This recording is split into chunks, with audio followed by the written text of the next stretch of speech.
Hope you guys are having a great day, and we're back again with one of our mini Bible studies this morning. And back in Genesis chapter 12, if you didn't listen to the previous ones, it's your first day, you can go back into our videos on YouTube and on Facebook. You can scroll back and find these. We'd love for you to do that and catch up with us. They're short and easy to digest. But I want to look for a second this morning at verses 11 through 13. Now to set the kind of the tone for you here, in verse 10, there's a famine. And so Abraham goes to Egypt. And so when he's approaching Egypt is when this passage picks up. Verse 11 says, he was approaching the border of Egypt. Abram said to his wife, Sarah, look, you are a very beautiful woman. When the Egyptians see you, they will say, this is his wife. Let's kill him, then we can have her. So please tell them you are my sister. Then they will spare my life and treat me well because of their interest in you. All right, this is a really interesting passage of Scripture. Now, here they are approaching the borders of Egypt, and Abraham's having some faith issues. He has left his home, left his family, left all these things. He's traveled through this land of the land of Canaan. He's traveled through the Promised Land, and now here he is at the border of Egypt, and his trust in God is waning. See, this is a really, really important point for you to understand.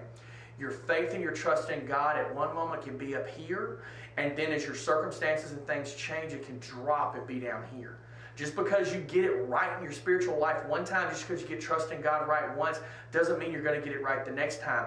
It's a constant thing that we're having to stay on top of. We're going to see this in Abraham's life on several occasions, on moments where his trust falters. And that's when you see bad things and difficulties happen in his life. That's when you see his circumstances really turn south, is when he stops trusting the Lord. That's a word to us to continue to trust God even in the middle of these things that we may not understand or we may be scared, okay? We have nothing to fear. Life is not going to throw anything at us that God wasn't already expecting. It's right there in the middle of life that God does His biggest and best. And look, when we think about this, if you want to do something wrong, which this was a lie. I mean, Sarah was his wife, and there was no reason for him to do this. This was simply an issue of him lacking trust in the Lord. But if you want to do something wrong, you can find good reasons, okay? Here's Abraham, and he's justifying his wrong. He's justifying his lie.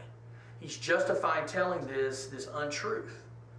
And if you want to find a way to justify your sin, I promise you, you can. We are really, really good at talking ourselves into things. And I think that's what he did here. He had fear, and so he talked himself out of trusting God, and he talked himself into the lie and into trusting in his own means to solve things. Doing anything apart from God, doing anything apart from how He has commanded us to approach life is sin, and it's wrong. It's moving us away from Him. Look, in an ideal moment, Abraham would have said, God promised me children. I don't have them yet. Therefore, I know something. I'm okay. He had a very specific promise from God. He understood that. No matter what life throws at us, we can know my eternal home in heaven is safe because of what God has promised me. We can know that. We can be secure in our circumstances in these moments. So, trust God. Understand that your faith can dip if you don't guard yourself. And let that be a word to you to trust God no matter what the circumstances of life are. Have a blessed day. We'll see you again soon.